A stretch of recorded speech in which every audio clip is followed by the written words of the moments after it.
નમસ્કાર વિદ્યાર્થીઓ, એને સમાજશાસ્ત્ર પેપર નંબર 4 ભારતીય સંદર્ભમાં ગ્રામીણ અથવા ગ્રામ્ય સમાજશાસ્ત્ર. તો એમાં આપણે આગળ ભારતીય સંદર્ભમાં જે ગ્રામ્ય સમાજશાસ્ત્ર છે એનું મહત્વ જોયેલું. હવે આજે આપણે એમાં યુનિટ 2 કૃષિ વિષયક સમાજ અને માળખું, એટલે કે કૃષિ એટલે કે ગ્રામીણ, અને એ ગ્રામીણ સમાજનું અથવા ખેતી આધારિત કયા પ્રકારનું માળખું છે તો એની ચર્ચા આપણે કરીશું. તો એમાં આપણે પ્રથમ જે છે એ જમીન, ત્યાર પછી આપણે જોશું પાણી. તો આજે આપણે જમીન એટલે કે જમીનનો અર્થ, તો જમીનના અર્થમાં જોઈએ તો જમીન એ આદિ અનાદિ કાળથી ઉપલબ્ધ છે. નથી એમાં કાંઈ વધારો થઈ શકતો, નથી ઘટાડો થઈ શકતો, બરોબર. અને એ પૃથ્વી ઉપરનું એક પડ, જેને વૈજ્ઞાનિક ભાષામાં આપણે કહી શકીએ. જમીન એટલે એની ઉપર જે હવા, પાણી, ખનિજ, કુદરતી સંપત્તિ, જંગલો, આ દરેક બાબતોને આપણે આવરી લઈએ છીએ, અને એક નૈસર્ગિક સંપત્તિ છે જમીન છે. અને જમીનનું મહત્વ બહુ જ જરૂરી છે. અને કૃષિ સમુદાય, ગ્રામીણ સમુદાય છે એ જમીન સાથે સંકળાયેલો સમુદાય છે. જે એક પ્રશિષ્ટ અર્થશાસ્ત્રી છે, જમીનને એક મહત્વના ઘટક તરીકે વર્ણવે છે કે જમીન એ દરેક સમયમાં ખૂબ જરૂરી છે. આર્થિક ઉત્ક્રાંતિ કરવી હોય, આર્થિક પ્રગતિ કરવી હોય તો એમાં જમીન છે બહુ જરૂરી છે. ત્યાર પછી કોઈ પણ બાબત તમે લઈ લો, જરૂરી નથી કે જમીને ફક્ત ખોરાક જ ઉત્પન્ન કરે છે. જમીન છે આપણને હવા પણ આપે છે, કે જે જમીનથી જંગલો થાય છે, અને જંગલોમાંથી ઓક્સિજન મળે છે વૃક્ષો દ્વારા. એટલે જમીન છે વરસાદ લાવે છે, અને પાણીથી લઈ દરેક બાબતો છે એ જમીન આધારિત જોઈ શકીએ છીએ. તો એમાં પ્રોફેસર માર્શલ જે છે એ જમીનની વ્યાખ્યા આપતા કહે છે કે ભૂમિ એટલે કે જમીનનો અર્થ એ કેવળ જમીનનું ઉપલું પડ નહીં, પણ દરેક ભૌતિક પદાર્થો, ભૌતિક શક્તિઓ, એટલે કે પાણી, હવા, પ્રકાશ, ગરમી, આ દરેક બાબતોનો એમાં સમાવેશ થાય છે. અને એ પ્રકૃતિ દ્વારા અથવા કુદરત દ્વારા આપણને વિના મૂલ્યે આપવામાં આવેલી વસ્તુ છે. આગળ એ જણાવે છે કે જમીનની સપાટી જે માણસ કદી વધારી પણ ન શકે, અને એ એક કાયમી જરૂરિયાત છે માણસની. માણસ પોતાની દ્રષ્ટિથી જમીનનો ઉપયોગ કરે છે, રહેઠાણથી લઈને ઉદ્યોગ, કૃષિ સંબંધ હોય કે કોઈ પણ બાબતમાં. પણ જમીન વગર મનુષ્ય જીવન છે શક્ય નથી. જે સાપેક્ષ અછત ધરાવતી કુદરતી સંપત્તિ છે, કે જમીનની અછત એ કાયમી માટે રહેવાની છે. મનુષ્ય જીવન જેમ જેમ વધતું જાય એમ જમીનની અછત છે ઊભી થતી જાય છે. અને જમીન માનવ શ્રમનું પરિણામ નથી, કે મનુષ્યએ ઉત્પન્ન કરેલી નથી. આ ખરાબ જમીન હોય તો એ મનુષ્ય સુધારી શકે, પણ જમીન છે ઉત્પન્ન નથી થતી, અને એ મનુષ્ય શ્રમથી ઉપજાઉ બની શકે, પણ જમીન છે કોઈ નવી ન બની શકે. તો આ જમીનનો એક સામાન્ય અર્થ આપણે જોયેલો. ત્યાર પછી આપણે જોઈએ જમીનના સાર્વત્રિક લક્ષણો. તો સમાજશાસ્ત્રી દ્રષ્ટિએ આપણે એમાં પહેલું લક્ષણ જોઈએ તો કુદરતી બક્ષિસ, કે જમીન છે ઈશ્વરે આપેલી વસ્તુ છે, કે જે ન તો મનુષ્ય દ્વારા ઉત્પન્ન કરાયેલી છે, કે ન મનુષ્ય દ્વારા એમાં વધારો થઈ શકે. અને એને મનુષ્ય પોતાની બુદ્ધિથી, પોતાના શ્રમથી, પોતાની મહેનતથી ફળદ્રુપ બનાવી શકે, ઉપજ વધારી શકે. ત્યાર પછી જંગલો, પર્વતો, દરિયાકાંઠો, આ દરેક બાબતો છે મનુષ્ય પોતાના પ્રયત્નોથી સુધારી શકે, પણ એમાં વધારો ન કરી શકે. મનુષ્ય તેમાં ઉત્પાદન શક્તિ વધારવાના પ્રયત્નો છે એ કરવાના હોય છે, કે એની ઉત્પાદન ક્ષમતા કઈ રીતના વધે એ પ્રયત્ન કરી શકે. અને જમીનના ટુકડાનું સ્થાન એ જે છે એ મનુષ્ય ક્યાંય એમાં ફેરફાર ન કરી શકે. એ જમીન ત્યાંને ત્યાં સ્થિર રહી શકે. એટલે કે કુદરતે આપેલી સ્થાયી બક્ષિસ છે કે જે એક જ જગ્યાએ રહી શકે છે. અહીંથી આ જમીન છે, ત્યાંથી માટી બીજી જગ્યાએ લઈ શકાય, પણ એ જમીન છે એ ત્યાંને ત્યાં રહે છે. એ જમીન ત્યાંની ગણાય. એટલે એક સ્થાયી બક્ષિસના સ્વરૂપમાં આપણે એને જોઈ શકીએ. ત્યાર પછી બીજું છે મર્યાદિત પુરવઠો. એક મર્યાદિત પુરવઠો છે. પૃથ્વી ઉપર જે ભૂમિ, જે જમીન છે એ એમાં કોઈ વધારો મનુષ્ય ન કરી શકે કે ન ઘટાડો કરી શકે. જરૂરિયાત પ્રમાણે એમાં ફેરફાર થઈ શકે, પણ એ જે છે એનું જે કદ છે એ એમનું એમ રહી શકે છે. અને એમાં ફેરફાર કરીને સેન્દ્રિય ખાતર બની શકે, એની ફળદ્રુપતા વધારવા માટે બાયોગેસ પ્લાન્ટ નો ઉપયોગ થઈ શકે છે. ઉર્જા ઉત્પન્ન કરવામાં એનો વપરાશ વધારી શકે. જે ખરાબ જમીન છે, સારી જમીન છે, પણ જે ખરાબ જમીન છે એમાં મનુષ્ય છે આવી રીતના અલગ અલગ પ્લાન્ટ બેસાડીને જમીનનો સરળતાથી સારી રીતના ઉપયોગ કરી શકે છે. અને એ વાવેતર માટે, ઔદ્યોગિક માટે કે અન્ય શિક્ષણ માટે, રહેઠાણ માટે એનો ઉપયોગ થઈ શકે, પણ એક મર્યાદિત પુરવઠો છે. એમાં પૃથ્વી ઉપર જમીનનો ટુકડો છે એનું કદ છે વધી શકતું નથી કે ભાઈ સમય જાતા છે જમીન વધે છે વૃક્ષની જેમ. એવું શક્ય નથી. મર્યાદિત પુરવઠાના સ્વરૂપે પણ આપણે એને જોઈ શકીએ. ત્યાર પછી ત્રીજું છે જમીનને ઉત્પાદન ખર્ચ નથી. કે જે જમીન છે કુદરતી છે, પણ મનુષ્ય છે એની ઉત્પાદન ક્ષમતા વધારવા માટે તેને ખર્ચ કરે છે, કે જે ખાતર અથવા શ્રમ કરે છે તે. નહીંતર ઈશ્વરે જે આપેલું છે એમાં તત્વો દરેક પ્રકારના છે, એટલે એની ઉત્પાદન ક્ષમતા પ્રમાણે ઉત્પાદન આપે છે. પણ મનુષ્ય વધારે પ્રમાણમાં ઉત્પાદન લેવું છે એટલે ખર્ચ કરવો પડે છે. અને જમીન પરનું ભાડું અનુપાર્જિત આવક ગણાય છે. એટલે કે જમીનને પૂરી પાડવા માટે કોઈ ખર્ચ નથી.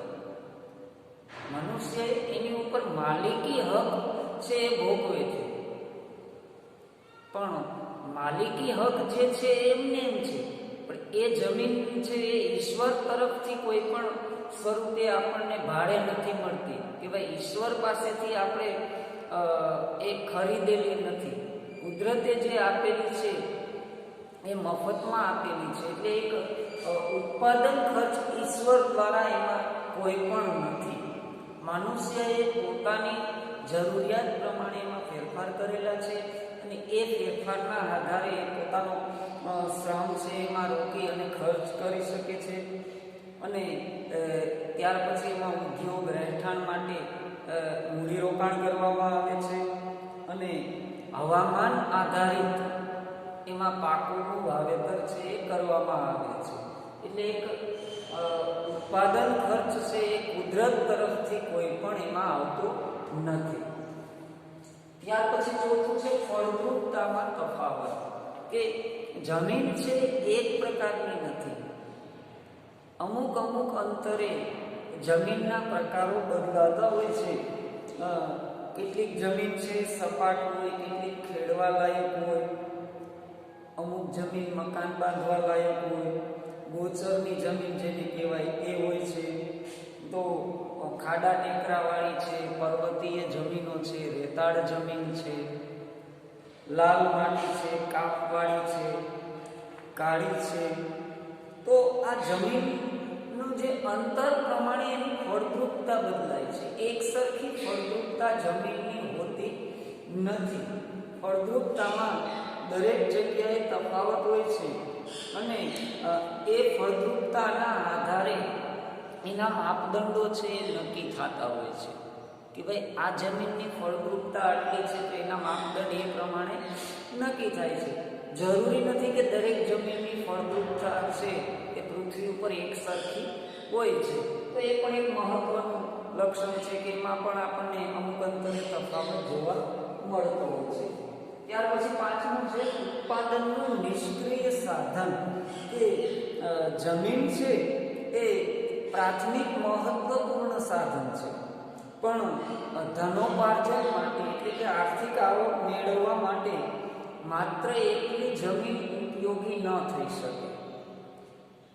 એના માટે માણસે એની ઉપર શ્રમ કરવો પડે છે, મહેનત કરવી પડે છે. એટલે એક નિષ્ક્રિય સાધન છે. જમીન એની રીતના આવક નથી આપતી કે ભાઈ આ જમીન છે, આ ખેતર છે તો એની રીતના એમાં પાક ઉગશે અને એની રીતના આપણે લઈ લઈશું, એમ નહીં. એ નિષ્ક્રિય સાધન છે. પણ મનુષ્યએ એમાં એક સક્રિય ભાગ ભજવવાનો હોય અને શ્રમ અને મૂડીના આધારે એમાં મહેનત કરી અને મનુષ્ય છે એ પોતાનો આર્થિક ઉપાર્જન કરી શકે છે, એમાંથી ધનોપાર્જન થઈ શકે. એટલે એક નિષ્ક્રિય સાધન છે. જમીન એની રીતના કાંઈ નથી કરતી ઉત્પાદન. મનુષ્યએ પોતાનો શ્રમ છે, પોતાની મહેનત એમાં કરવાની છે. એટલે એક નિષ્ક્રિય સાધન તરીકે પણ આપણે એને જોઈ શકીએ. ત્યાર પછી છઠ્ઠું છે જમીનમાં ગતિશીલતાનો અભાવ. કે જમીન છે ગતિશીલ નથી, કે જે ભૌગોલિક રીતે એવું સાધન છે કે હેરફેર ન થઈ શકે. એની માટી છે એ અહીંયાથી અન્ય જગ્યાએ આપણે ખસેડી શકીએ, લઈ જઈ શકીએ. અન્ય જગ્યાએથી અહીં લઈ આવીએ, પથ્થર લઈ જઈ શકીએ, પણ એ ભૂભાગ છે, એ જમીનનો ટુકડો છે એ અન્ય જગ્યાએ ખસેડી ન શકીએ, સ્થળાંતરિત ન થઈ શકે. એ ગતિશીલ નથી, એ સ્થાયી વસ્તુ છે. ભૂમિ અથવા જમીન એ એક જગ્યાએ સ્થાયી રહે છે. એ ગતિશીલતાનો અભાવ છે આપણને જોવા મળે છે. ત્યાર પછી સાતમું છે અસલ અને અવિનાશીપણું. કે અવિનાશી અને નિસર્ગદત્ત છે, કે જે વર્ષોથી પૃથ્વીનું જ્યારથી સર્જન થયું ત્યારથી અવિનાશી છે, ભૂમિ છે. ત્યાર પછી મનુષ્ય જીવનનો વિકાસ થતો ગયો અને એની ફળદ્રુપતામાં અને એના ઉપયોગમાં જરૂરિયાત પ્રમાણે જે ફેરફાર થયા છે. એટલે હજારો વર્ષથી જમીન છે એને પોતાનું અસ્તિત્વ ટકાવી રાખેલું છે, એમાં કોઈ ફેરફાર નથી થયેલો. માણસ જરૂરિયાત પ્રમાણે જમીન ઉપર ફેરફાર કરી શકે. જમીને પોતાનું સ્વરૂપ છે ક્યારેય બદલાવેલું નથી. એટલે અવિનાશીપણું પણ આપણને એમાં જોવા મળે છે. ત્યાર પછી આટલું છે ઘટતા મળતરનો નિયમ. કે જે જમીન છે એ અર્થશાસ્ત્રીય દ્રષ્ટિએ એમાં મળતરનો નિયમ લાગુ પડે છે. કે જમીનની જ્યાં અછત હોય તો ત્યાં એની કિંમત વધારે હોય, જે માલિકી હક હોય એની. છત હોય તો ત્યાં એની કિંમત ઓછી હોય. ખરાબ જમીન હોય તો ત્યાં અલગ પ્રકારનું આયોજન ઉદ્યોગોનું થતું હોય છે કે ભાઈ ખરાબાવાળી જમીન છે તો ત્યાં ઉદ્યોગની સ્થાપના છે એ થઈ શકે. ફળદ્રુપ જમીન જે હોય એ ફળદ્રુપ જમીન છે એમાં ખેતી કરવામાં આવે છે અને આવી રીતના જે પ્રમાણે જરૂરિયાત હોય, જેવી જમીન એ પ્રમાણે એનો ઉપયોગ છે થઈ શકે છે. એટલે ઘટતા મળતરનો નિયમ અર્થશાસ્ત્રીય દ્રષ્ટિએ એમાં લાગુ પડે છે અને એમાં નવા અખતરાઓ, પ્રયોગો, મૂડી પ્રધાન ખેતી આવા પ્રશ્નો પણ ઊભા થતા હોય છે. ત્યાર પછી તેથી ઉત્પાદન પ્રથામાં પરિવર્તન છે એ પણ આવતું હોય છે. બિનફળદ્રુપ જમીન છે તો એમાં ઉત્પાદન ઓછું થતું હોય, ફળદ્રુપ જમીનમાં વધારે ઉત્પાદન થતું હોય છે. જે ખરાબાની જમીન છે તો એમાં ઉદ્યોગ અથવા અન્ય પ્રોજેક્ટ છે બેસાડવામાં આવતા હોય તો એનો ઉપયોગ છે એ અન્ય રીતે થતો હોય છે. જરૂરી નથી કે દરેક જમીન છે એનો ખેતીમાં જ ઉપયોગ થતો હોય છે. ત્યાર પછી 9 છે ધનોપાર્જનના સાધન તરીકે, કે જે ધન છે એક આવકના સાધન તરીકે એનો ઉપયોગ છે તે થઈ શકે છે. ખેડૂત છે, વ્યક્તિ છે, એમાં વાવેતર કરી અને એમાંથી આર્થિક પ્રવૃત્તિ દ્વારા એ કમાય છે. પ્રાથમિક સાધન તરીકે કૃષિ, ઉદ્યોગ, સેવા ક્ષેત્ર અને વિકાસમાં પણ મદદ થાય. ઉદ્યોગ સ્થાપીને જમીન ઉપર એમાં પણ આવક થઈ શકે. આવાગમન, વાહન વ્યવહાર, સંદેશા વ્યવહાર, કે જમીન ઉપર રસ્તો બનાવીને માલની હેરફેર થઈ શકે છે. ત્યાર પછી સેન્દ્રિય પદાર્થો, વનસ્પતિ, વૃક્ષો, આ દરેકને છોડને એક આધાર મળે છે જમીનનો, કે વૃક્ષો પણ જમીન હોય તો જ એ શક્ય છે. ત્યાર પછી સૂક્ષ્મ જીવાણુનું કાર્યક્ષેત્ર છે એ પણ જમીન છે, કે જે સૂક્ષ્મ જીવાણુઓ છે જમીનમાં છે કંઈક ને કંઈક રીતે ફળદ્રુપતાની બાબતમાં છે ઉપયોગી છે. તો એક ધનોપાર્જનના સાધન તરીકે ક્યાંક ને ક્યાંક જે વ્યક્તિને આવક થાય છે એ આવક છે એમાં જમીનનો મહત્વનો ફાળો છે. કે પછી ઉદ્યોગ હોય, શિક્ષણ હોય કે અન્ય કોઈ બાબત હોય, જમીનના પેટાળમાંથી જે ખનિજ તત્વો નીકળે છે તો એના દ્વારા વ્યક્તિની જીવન જરૂરિયાતો સંતોષાય અને આવક પણ મેળવે છે વ્યક્તિ. તો આ દરેક બાબત છે એ જમીન સાથે સંકળાયેલી છે. કૃષિ વ્યવસ્થાથી ભૂખ સંતોષાય છે મનુષ્યની, અને ઔદ્યોગિક જગતમાં જમીન ઉપર ઉદ્યોગ સ્થાપવામાં આવે તો મનુષ્યને રોજગારી મળી શકે. વીજળીકરણ, ખાણ ખનીજ, જંગલ સંપત્તિ, વેપાર, વાણિજ્ય, આ દરેક બાબતો છે એ જમીન આધારિત છે. અને મનુષ્ય પોતાની બુદ્ધિથી અને મહેનતથી આવી રીતના અલગ અલગ ક્ષેત્રોમાં જમીનનો ઉપયોગ કરી અને આર્થિક રીતે સદ્ધરતા લઈ આવે છે. તે ધનોપાર્જનના સાધન તરીકે પણ આપણે જોઈ શકીએ. ત્યાર પછી 10મું લક્ષણ છે મનુષ્યના જીવન માટે મહત્વપૂર્ણ છે. કે સામાન્ય વાત છે કે જે મનુષ્ય છે એ જમીન વગર મનુષ્ય જીવન શક્ય નથી. માણસનો ઉદ્ભવ વિકાસ જોઈએ તો આદિ માનવથી લઈને અત્યાર સુધીમાં મનુષ્ય પૃથ્વી ઉપર જમીન ઉપર જ એનો વિકાસ થયો છે. શિકારી જીવન, ગુફાની પ્રવૃત્તિ, માછલા પકડવાની પ્રવૃત્તિ, આ જે આદિવાસી જીવન હતું જે તે સમયે એ પણ જમીન ઉપર નિર્ભર હતું. પશુ પંખીનું જે અસ્તિત્વ છે એ પણ જમીન ઉપર નિર્ભર છે. અને ત્યાર પછી જેમ જેમ વિકાસ થતો ગયો એમ વ્યક્તિએ ઉદ્યોગો સ્થાપ્યા, વીજળીકરણ થયું, અન્ય ટેકનોલોજીનો ઉપયોગ આવ્યો. તો એ દરેક વસ્તુ છે એ જમીન આધારિત જ છે. તો એ મનુષ્ય જીવન માટે છે એ મહત્વપૂર્ણ આપણે ગણી શકીએ. તો અહીંયા આ જે 10 લક્ષણો છે એ અહીં આપણે પૂર્ણ થાય છે. ત્યાર પછી જમીનમાં આગળનો ટોપિક આપણે જોઈએ તો જમીનની કાર્યક્ષમતા નક્કી કરતા પરિબળો. તો એમાં 5 પરિબળો આપણને જોવા મળે છે કે જે શોર્ટમાં આપણે એનો અભ્યાસ કરવાનો છે. તો એમાં પહેલું છે કુદરતી પરિબળો. તો એમાં જોઈએ તો આબોહવા, હવામાન, ત્યાર પછી છે જમીનની ઊંચાઈ, સૂર્યપ્રકાશ, વરસાદ, પવન, જમીનના ઢોળાવો, જમીનનો ભેજ, માટી, પાણી, વાયુ, ખડકો.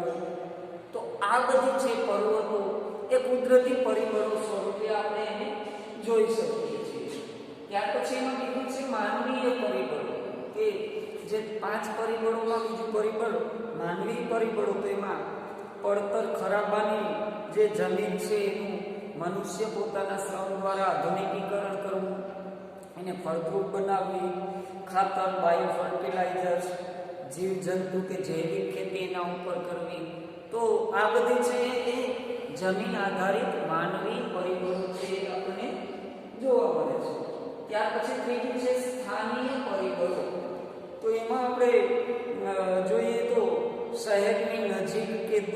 અંતર, નદી, કુવા, તળાવથી નજીક કે દૂર, ત્યાર પછી દરિયા કિનારાની નજીકની કે દૂરની જમીન, તો એવી રીતના ઓળખાતી હોય છે. જંગલ વિસ્તાર છે અથવા પર્વત વિસ્તાર છે કે રણ પ્રદેશ છે, તો એની નજીક કે દૂરની જમીન, તો એ સ્થળથી ઓળખાય છે. એટલે સ્થાનીય પરિબળ, કે આ રેતાળની નજીકની જમીન છે, આ જંગલની નજીકની જમીન છે, તો એ એક આપણે સ્થાનીય પરિબળ તરીકે એને જોઈ શકીએ.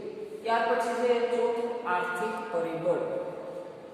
તો એમાં મૂડી સંસ્થાકીય સંજોગો, જમીન માલિકી પ્રથા, ખેડ હક, વારસા પદ્ધતિ, કરવેરા જે છે, ધિરાણ, વળતર, જમીન માટે એક કરતાં વધારે હિતો, જમીન સુધારણાના કાયદાઓ છે. તો આ જમીન ઉપર જે કરવેરાઓ છે, એના કાયદાઓ છે, એના દ્વારા આર્થિક ઉપાર્જન થાય છે. તો આ દરેક બાબતો છે એ આર્થિક પરિબળમાં આપણે લઈ શકીએ. ત્યાર પછી પાંચમું છે જમીનની યોગ્યતા. તો એમાં કયા પ્રકારની જમીન છે, ફળદ્રુપ છે કે બિનફળદ્રુપ છે.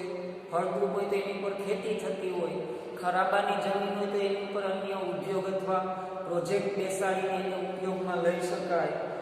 ત્યાર પછી પાક પસંદગી માટે યોગ્યતા, અયોગ્યતા, સાધનોના વપરાશ માટેની જમીનની યોગ્યતા કે અયોગ્યતા, કે ભાઈ એ જમીન છે ત્યાં કયો ઉદ્યોગ અથવા કયો પ્રોજેક્ટ છે વ્યવસ્થિત ચાલી શકે. તો આવી રીતના જમીન છે એ કુદરતી સંસાધન છે અને જેના આધારે આર્થિક પ્રગતિ છે એ થઈ શકે. તો આ કૃષિ વિષયક સમાજનું જે માળખું છે એમાં આપણે જે પ્રથમ ટોપિક છે જમીન, એ અહીં પૂર્ણ થાય છે. પ્રથમ ટોપિકમાં જે પેટા ટોપિક આટલા આવે છે એ પૂર્ણ થાય. ત્યાર પછી હવે આપણે આગળનો જે ટોપિક છે કે જે જમીન બાદ આવશે પાણી. તો એ પાણીનો અભ્યાસ છે હવે પછીથી આપણે એની ચર્ચાઓ કરીશું.